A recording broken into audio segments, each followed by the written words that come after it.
शाबान का महीना एक बहुत अज़मत वाला महीना है, जहाँ इसमें रोज़ों का हुक्म है कि अल्लाह के नबी सल्लल्लाहु अलैहि वसल्लम मुसलसल रोज़े रखा करते थे।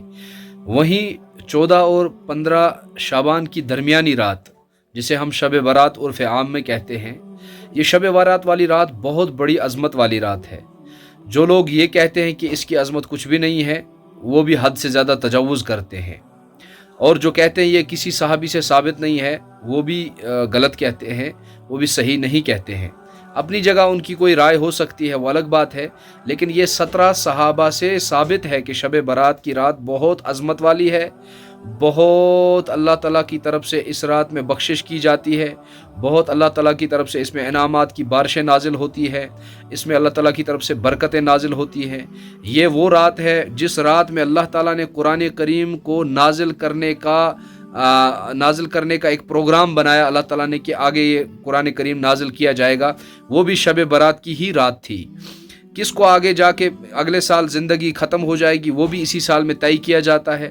कितना राशन किसकी ज़िंदगी में, कितना रिज़्क़ नसीब में होगा, वो भी इसी रात में तय किया जाता है।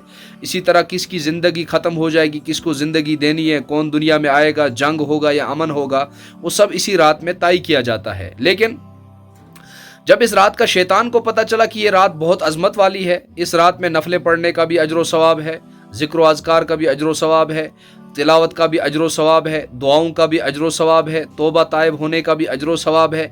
ये रात बहुत बरकत वाली है। इस रात में तन्हाई में बैठकर अल्लाह से दुआएं मांगना, तिलावत करना, दुआएं मांगना, ज़िक्र व अज़कार करना, तौबा करना, नफलें पढ़ना और कसरत से इबादत करना, कसरत से तिलावत करना इस रात में बहुत महबूब है। किताबों में लिखा है कि बनु कल्ब एक कबीला है, उनकी बकरियां बहुत ज़्यादा, उनका रेवड़ बहुत बड़ा होता था। तो अल्लाह के नबी सल्लल्लाहु अलैहि वसल्लम ने फरमाया कि ये रात ऐसी है, ये हदीस इस तरह है कि हज़रत आयशा रज़ियल्लाहु ताला अन्हा की बारी थी, तो अल्लाह के नबी सल्लल्लाहु अलैहि वसल्लम आए थे, तो अचानक कपड़े पहने और फ़ौरन चले गए। तो हज़रत आयशा पीछे से चली गई, देखा कि मैं देखूं कि अल्लाह के नबी सल्लल्लाहु अलैहि वसल्लम कहाँ चले गए हैं, शायद किसी दूसरी अहलिया के पास, कभी शायद किसी दूसरी बीवी के पास, उनके घर तो नहीं चले गए। जब देखा तो अल्लाह के नबी सल्लल्लाहु अलैहि वसल्लम कब्रिस्तान में कब्रिस्तान वालों के लिए दुआएं मगफिरत कर रहे थे, इस्तिग़फ़ार कर रहे थे उनके लिए। तो हज़रत आयशा रज़ियल्लाहु ताला अन्हा जब आई तो देखा, पूछा या रसूलुल्लाह सल्लल्लाहु अलैहि वसल्लम आप कहाँ गए थे? मैंने सोचा कि आप मेरी किसी सौतन के घर गए हैं। तो अल्लाह के नबी सल्लल्लाहु अलैहि वसल्लम ने फरमाया कि मैं अल्लाह का नबी हूँ, मैं ऐसा नहीं कर सकता। ये रात बहुत अज़मत वाली है, बहुत बरकत वाली है, तो इसमें अपने मुर्दों के लिए भी दुआ करना, लेकिन खुसूसी एहतमाम इसका नहीं करना चाहिए कि इमाम साहब आगे आगे हो, मुक्तदी पीछे पीछे लाइन लगा के हो, सुबह अलग से दुआ की जाए, शाम को अलग से दुआ की जाए। और दूसरा, शब का मतलब होता है, शब गुरूब आफ्ताब से शुरू होती है और सुबह सादिक तक रहती है। लेकिन हमारे यहाँ अफसोस के साथ अगर देखा जाए, ये कल्चर आम हो गया कि हम अपनी मर्जी के मुताबिक, हम मस्जिद के प्रेसिडेंट हैं, मस्जिद के चेयरमैन हैं, मस्जिद के मुतवल्ली हैं या मस्जिद के इंतज़ामिया में हैं, बहुत सारे इंतज़ामिया वाले बहुत अच्छा रोल अदा करते हैं। लेकिन अक्सर हम क्या करते हैं, शब के दिन हम 10:30 बजे 11 बजे हम नमाज रखते हैं।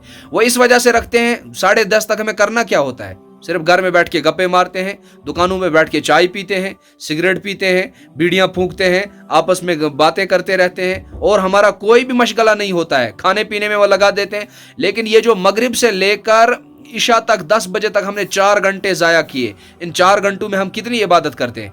अल्लाह ताला ने शब को मुकर्रर किया मगरिब की नमाज से लेकर सुबह सादिक तक, लेकिन हम 10 बजे शब शुरू करते हैं।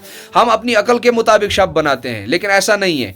अब जब शैतान को इस रात का पता चला कि ये बड़ी अजमत वाली है, तो शैतान ने बड़ा छक्का लगाया। शैतान ने सोचा कि अब दुनिया को कैसे गुमराही की तरफ लगाऊं। लिहाजा शैतान ने क्या काम किया, दुकानदारों के दिमाग में डाला कि दुकानें खोल के रखो, हलवे वालों के दिमाग में डाला कि हलवे बना के लाओ, सूजियां बना के लाओ, चाय बना के लाओ, पराठे बना के लाओ। और मस्जिदों में क्या हो गया कि जब लोगों को इबादत का वक़्त था, इबादत करनी थी, दुआएं मांगनी थी, रोना था, तिलावत करनी थी, तौबा ताइब होना था, ज़िक्र अज़कार करनी थी, शैतान ने सोचा हलवा खाना कोई गुनाह नहीं है, हलवा खाना कोई गुनाह नहीं है, चाय पीना कोई गुनाह नहीं है।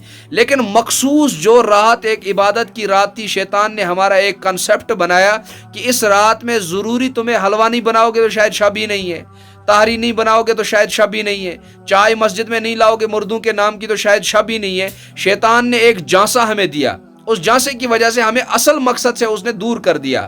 اب جب ہم رات بھر چائے پیتے رہتے ہیں، بہت ساری مسجدوں میں پھر لڑائیاں بھی ہوتی ہیں، بہت ساری مسجدوں میں پھر جھگڑے بھی ہوتے ہیں، بہت ساری جگہوں پر بھی فتنے بھی ہوتے ہیں، وہ اسی بنیادی وجہ سے کہ ہم اس رات میں چائے پینے کی طرف لگ جاتے ہیں، ہم اس رات میں حلوے کھانے کی طرف لگ جاتے ہیں اور خرافات کی طرف لگ جاتے ہیں، اور شب کا مقصد فوت ہم سے ہو جاتا ہے۔ تو شب کی رات بہت برکت والی رات ہے، اس رات کو ہم عبادت کی رات بنائیں، رونے کی رات بنائیں، اللہ سے مانگنے کی رات بنائیں، آگے اپنے لیے برکتیں مانگے، اپنے بچوں کے لیے برکتیں مانگے۔ اللہ تعالیٰ مجھے بھی آپ کو بھی اس رات کی قدر نصیب فرمائے اور صحیح معنوں کے مطابق توبہ کی توفیق عطا فرمائے۔ السلام علیکم ورحمۃ اللہ۔